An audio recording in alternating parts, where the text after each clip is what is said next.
Welcome back to the 2-Minute Warning. Today I'm looking at the Los Angeles Rams and determining whether or not I think their quarterback, Matthew Stafford, can win MVP in the upcoming 2021 NFL season. But before getting into that topic, question for those of you viewing, comment down below, who do you think is the greatest Rams defender in franchise history? Do you think it's Jackie Youngblood? Do you think it's Kevin Green, old school Deacon Jones? You think it's current day Aaron Donald, Jalen Ramsey, whoever it is? Comment it down below and I'll reveal my answer at the end. But getting into this topic, Matthew Stafford, there's a lot of hype, there's a lot of expectation around him, and he doesn't have to deserve MVP, but he does have to deliver wins. But if you make an MVP case, there's a good chance he's going to deliver that already.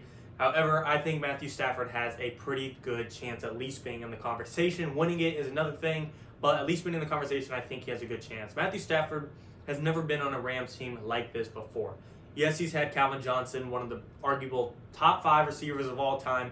However, all around, he's never been in an offensive system like this before. His receiving core has more depth than he's ever had. Cooper Kupp, Robert Woods, Van Jefferson, Tyler Higbee, all star-studded, reliable guys that he can rely on. His backfield's never been this good before. We know the Detroit Lions have never had a run game, at least in Matthew Stafford era. I feel like they haven't had a good running back since Barry Sanders, but now he's got an emerging rookie, Cam Akers, and even the backup Malcolm Brown is not bad himself. And most important of all, how innovative the coaching system is for Matthew Stafford in this LA Rams team. Sean McVay is one of the most innovative, offensive-minded coaches in the NFL, and Matthew Stafford has never had anything like that before. So overall, he sure as hell has the weapons to do so. Same thing as offensive line. He's never had, top-notch offensive line. The Rams have a top 10, top 5 offensive line in the NFL. I think it'll fall off a little bit. Your top tackle, Andrew Whitworth, is 39 going on 40. So once he retires, losing your best tackle is obviously going to take a drop. But as for now, for this season, the Rams offensive line is going to do just fine compared to anything Matthew Stafford's ever had in Detroit. So he's had the most help he's ever had, in my opinion, at the quarterback position on offense. But I would not be surprised if we do not see the same Matthew Stafford that throws for 4,500 yards, 35 touchdowns, and 10 interceptions, or whatever it is. I'm not surprised if we don't see a Matthew Stafford air it out type of guy, and he's not even close to the MVP conversation, strictly due to the fact how good his defense is. Anytime Matthew Stafford was in Detroit, I felt like he was always behind, always having to get up on the ball, make a quick score, air it out, make a big play, being a big factor into why he was getting big numbers in on his statistics, getting a lot of yards, getting a lot of touchdowns, and that is why he was racking up so many numbers. However, in LA, when you have a defense that's top 5, Aaron Donald, Jalen Ramsey, Leonard Floyd, that defense can really help control the pace of the game, and Matthew Stafford isn't required to go out there and throw 300, 350, 400 yards, 3 touchdowns, 0 interceptions in order for his team to even have a chance. This Rams defense can keep them in contention alone, and Matthew Stafford, his job, not to say he's going to become a game manager and he won't have his occasional 350, 400-yard game, but I'm just saying I feel like we might see a lot less of it because the necessity is not there like it was in Detroit. The Lions are desperate and reliant on him going out there and having the game of his life for them to even stand a chance. Now with the Rams, not to say he can't go do it, but since it's not needed, we might see just a lot more efficient Matthew Stafford. He might have the best numbers production-wise. He might have 3,500 yards, 35 touchdowns, 6 interceptions. It might be extremely efficient because, like I said, the pace of this game is going to be controlled now that you have a balanced defense and offense. Matthew Stafford is going to be a guy that can kind of mellow back. Obviously, he's going to want to sling it every now and then. That's his personality. That's his playing style. And that's why he's so good. But I'm just saying he might be able to take, I don't want to say a lesser role. However, just take a notch back from the sling it guy that has to go out there and throw his arm out in order to even be close. Now he could get away with having a 250-yard, 2-touchdown game and probably winning the football game just because of how dominant this Rams team is all around. They're just going to be controlling the pace of 9 out of 10 of their games. I have a lot of faith in this Rams team to go very far in the NFL playoffs this year. I think they're the biggest competitor to the Tampa Bay Buccaneers, in my opinion, in the NFC. If not, the Bucs are their biggest competitor, and the Rams are top dog. Either way, Matthew Stafford himself, I think, can be in the conversation to win it. That's going to be hard. You have to be the best player on the football field, and to be honest, maybe I'm wrong. We haven't ever seen Matthew Stafford, like I said, have an offense like this, so maybe what we think of Matt Stafford is just scratching the surface of what he really can be, and we might see a whole new Matthew Stafford that's going to reach whole new levels, whole new ceilings, whole new potential that is going to be the clear-cut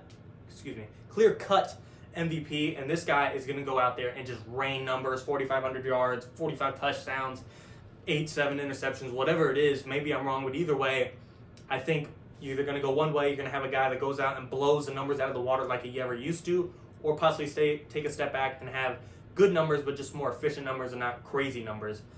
Overall, though, I'm excited to see it, and I think this Rams team is going to win a lot of football games. But like I said, he's going to have to put up some insane stats to be in the same MVP conversation as Aaron Rodgers, Patrick Mahomes. Those two guys are probably always going to be in conversation.